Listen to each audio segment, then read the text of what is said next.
during the election, I couldn't stand either candidate, and I saw them as two versions of the same socialist. One was old and white, and one was black and looked good in a swimsuit. I voted for the constitutionalist candidate, Chuck Baldwin, even though I thought his warnings about the NWO, the New World Order, sounded like a paranoid conspiracy theory. Now, with these loans from communist China and rumblings of one world currency, I don't know how crazy those rumors were.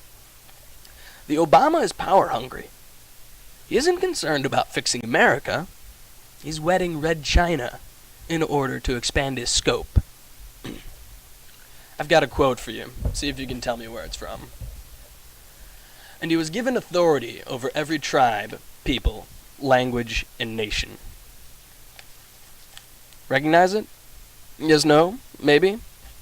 I'll give you a second. Okay, ready? It's Revelations 13:7. Now, don't get me wrong. Revelations is not a prophecy. At least not in that magical soothsaying Nostradamus way. And today's stories were a genre back in the day, just as conservative manifestos are a genre today.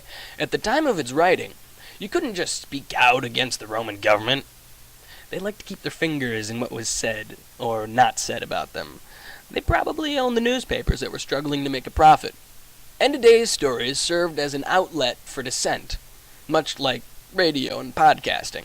But in order to avoid the watchful eye of the equal time Roman government, and subsequently the murderous sword of the same Roman government, the dissenters had to codify their message.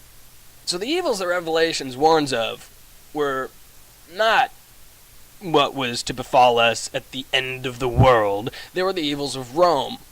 The evils that Rome was visiting on its satellites. Taxation without representation. Oppression of religion.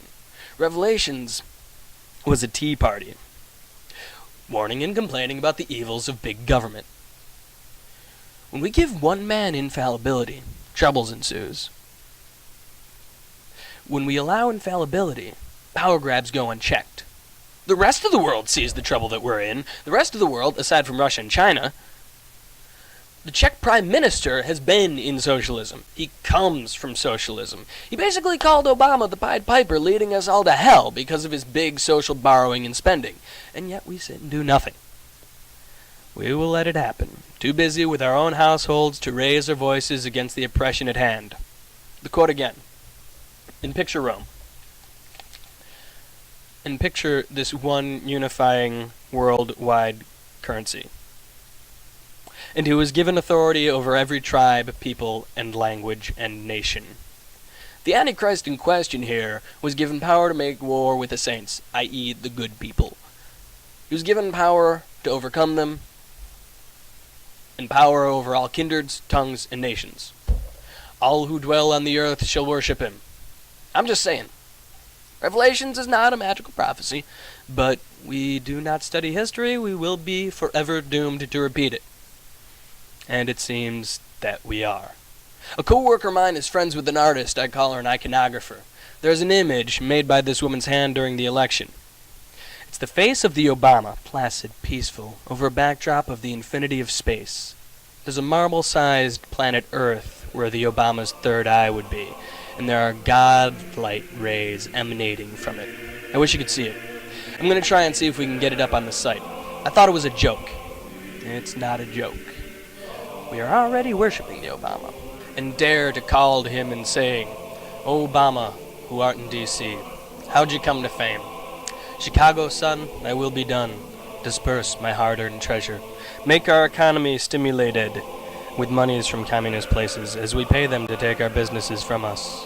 And then rename our nation, United States of Socialist People. 'Cause we're dumb, the power and the glory are yours.